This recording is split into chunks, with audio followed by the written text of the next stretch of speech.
ओम श्री गणेशाय नमः। भागवत नवनीत। संत श्री रामचंद्र केशव डोंगरे जी महाराज। श्री गणेशाय नमः। श्री हरि प्रस्तावना। परमात्मा श्री कृष्ण का दर्शन करने से मानव जन्म सफल होता है। मानव अपनी शक्ति और बुद्धि का उपयोग भगवान के लिए करे तो मानव को मरने से पूर्व ही भगवान का प्रत्यक्ष दर्शन हो सकता है। मानव शरीर की यह विशेषता है कि भोग और भगवान दोनों ही इस शरीर में मिलते हैं। मानवेतर सभी प्राणियों को केवल भोग मिलता है, भगवान का दर्शन नहीं होता। सुख भोगने से दुख का अंत नहीं होता। राजा हो या रंग या स्वर्ग का देव ही क्यों ना हो, बहुत सुख भोगने पर भी उसको शांति नहीं मिलती। श्री कृष्ण दर्शन से दुख की समाप्ति होती है। जब तक मानव आत्म स्वरूप में ही शांति पूर्वक भगवान का दर्शन नहीं करता, तब तक दुख का अंत नहीं होता। इसलिए श्री कृष्ण दर्शन की इच्छा रखो।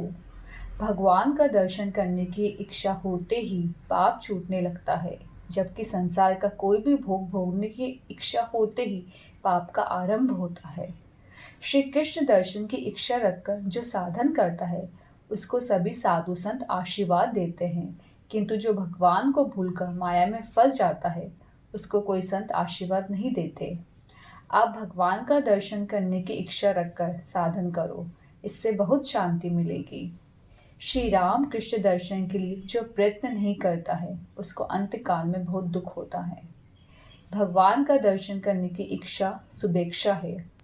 शुभेच्छा जीवन और मरण को सुधारती है। अशुभ इच्छा जीवन को बिगाड़ती है और मरण को भी बिगाड़ती है। शुभेच्छा को भगवान सफल करते हैं। शुभ शब्द का अर्थ है भगवान। भगवान के दर्शन की जिसको इच्छा है, भगवान के चरणों में जाने की जिसकी भावना है, उसकी वह शुभेच्छा सफल होती है। कदाचित कोई साधारण मानव ऐसी इच्छा रखे कि इस जन्म में मैं करोड़पति बन जाऊं, तो यह अशक्य है। वह बहुत मेहनत करे तो भी करोड़पति नहीं हो सकता। किंतु कोई जीव ऐसा संकल्प करे कि इस जन्म में ही मुझे श्री कृष्ण दर्शन करना है, मेरे जीवन का लक्ष्य भगवान है, तो उसको इसी जीवन में भोग मिलता है और भगवान भी मिलते हैं। जो परमात्मा के पीछे पड़ता है, उसको भगवान संसार का सभी सुख देते हैं, किंतु संसार के लौकिक सुखों को जो बहुत महत्व नहीं देता और सुख में भी सतत भक्ति करता है, उसी को भगवान मिलते हैं। आज से आप ऐसी इच्छा रखो कि मुझे भगवान का दर्शन करना है। आपका जीवन सुधरेगा, आपका मरण भी मंगलमय होगा। बहुत से लोगों का ऐसा नियम है कि वे मंदिर जाकर भगवान का दर्शन करते हैं। अच्छा है, घर छोड़कर मंदिर में जाना और मंदिर में जाकर भगवान का दर्शन करने योग्य है, किंतु मंदिर में जाकर भगवान का दर्शन करना साधारण दर्शन है। साधारण दर्शन से साधारण शांति मिलती है। बहुत से लोग मंदिर में तो भगवान का दर्शन करते हैं, भक्ति करते हैं, किंतु मंदिर से बाहर निकलते ही उनकी दृष्टि बिगड़ जाती है। जो मंदिर में भगवान की भक्ति कर रहा था, वह मंदिर से बाहर निकलने पर पाप करने लगता है। कभी कभी मंदिर में भगवान का दर्शन करते हुए कुछ लोगों को क्रोध भी आ जाता है। मंदिर में बहुत भीड़ हो और भीड़ में किसी का धक्का लग जाए तो मानव को बुरा लगता है। वह ऐसा समझता है कि इसने मुझे जानबूझकर धक्का मारा है, समय आने दो, किसी दिन मैं भी इसे ऐसे ही धक्का मारूंगा। मंदिर में भगवान का दर्शन करता हुआ मानव क्रोध भी करता है, मन बिगड़ता है, मन चंचल हो जाता है। इससे सिद्ध होता है कि मंदिर में जाकर भगवान का दर्शन करना यह साधारण दर्शन है।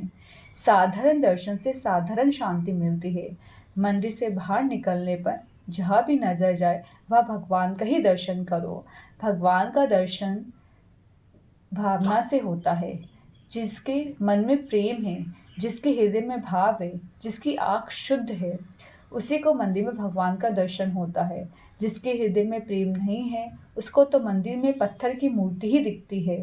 ये मूर्ति नहीं है, बैकुंठ में विराजमान नारायण ही कृपा करके यहाँ आए हैं। मूर्ति नहीं, मैं तो प्रत्यक्ष भगवान का दर्शन कर रहा हूँ, ऐसी भावना करने से दर्शन में आनंद आता है। पत्थर को देखने से क्या आनंद आ सकता है? पत्थर की मूर्ति तो बाजार में दुकान में है, वहाँ उसे देखने पर आनंद नहीं आता, किंतु मंदिर में दर्शन करने पर भावपूर्ण हृदय पिघलने लगता है। कभी लगता है भगवान आज बहुत प्रसन्न है, मेरे प्रभु मुझे देखकर गालों में धीरे धीरे हंस रहे हैं। पत्थर की मूर्ति कभी प्रसन्न नहीं होती, पत्थर की मूर्ति कभी नाराज भी नहीं होती। वैष्णव जन मंदिर में परमात्मा का दर्शन करते हैं, ये साक्षात नारायण हैं। लोखड़ लोहे को अग्नि में तपाने से वह लोखड़ नहीं होता, अग्नि हो जाता है। लोहे में जिस प्रकार का अग्नि का प्रवेश होता है, उसी प्रकार मूर्ति में परमात्मा का प्रवेश होता है। मंदिर में भी भावना करनी पड़ती है। मंदिर के बाहर निकलने के बाद जो कुछ दिखाई देता है, उसमें भी भगवान की भावना क्यों नहीं करते? आपको जो कुछ दिखता है वह सब भगवान ही है, ऐसी भावना करो।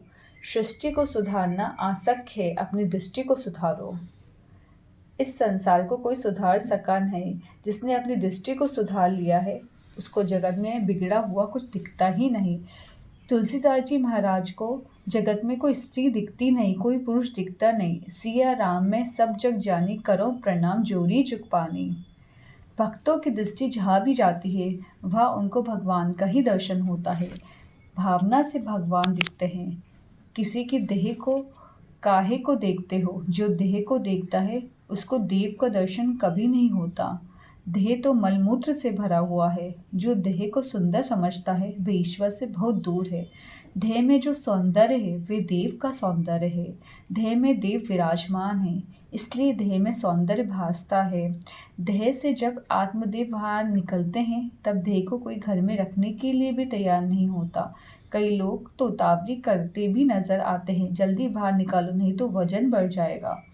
मानव शरीर में ना हो तो मानव बोल नहीं सकता।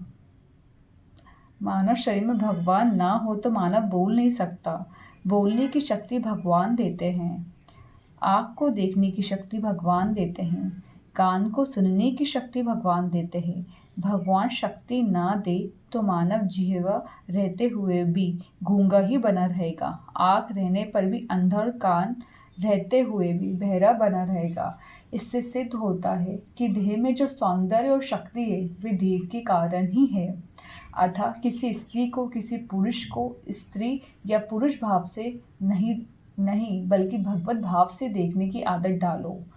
जगत के सभी स्त्री पुरुषों में भगवान है। देह सभी के भिन्न भिन्न है, किंतु देव सभी में एक है। प्रत्येक में भगवान की भावना करे। 100 रुपए का नोट देखने में सहज एक कागज का टुकड़ा ही होता है, किंतु बुद्धि कहती है कि वह कागज नहीं, रुपया है।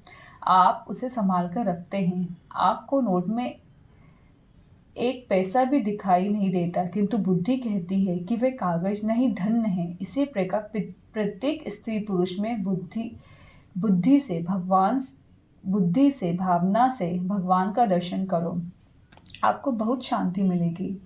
मानव यदि मानव में भगवान का दर्शन करे तो मन बिगड़े नहीं। आज जगत में दुख बहुत बढ़ गया है, इसका यही कारण है कि मन बहुत बिगड़ गया है। मन बिगड़ने से दुख बढ़ता है। सभी को भगवत भाव से देखो। जगत के स्त्री पुरुषों में जो भगवान का दर्शन करता है, उसको बहुत शांति मिलती है। सनातन धर्म तो कहता है पशु पक्षियों में भी भगवान का दर्शन करो। मार्ग में फूल पड़ा हो तो आप एकाएक उस फूल पर पाँव रखकर आगे नहीं जा सकते। आपको लगता है कि फूल पर पाँव रखने से पाप लगेगा। फूल में भगवान का दर्शन कहाँ होता है, किंतु बुद्धि कहती है कि फूल में जो सुगंध है वह भगवान का स्वरूप है। इसलिए मानव फूल के ऊपर एकाएक पाँव रखकर नहीं जाता। उसे संकोच होता है, मुझे पाप लगेगा। फूल में सुगंध रूप से भगवान ही विराजमान है।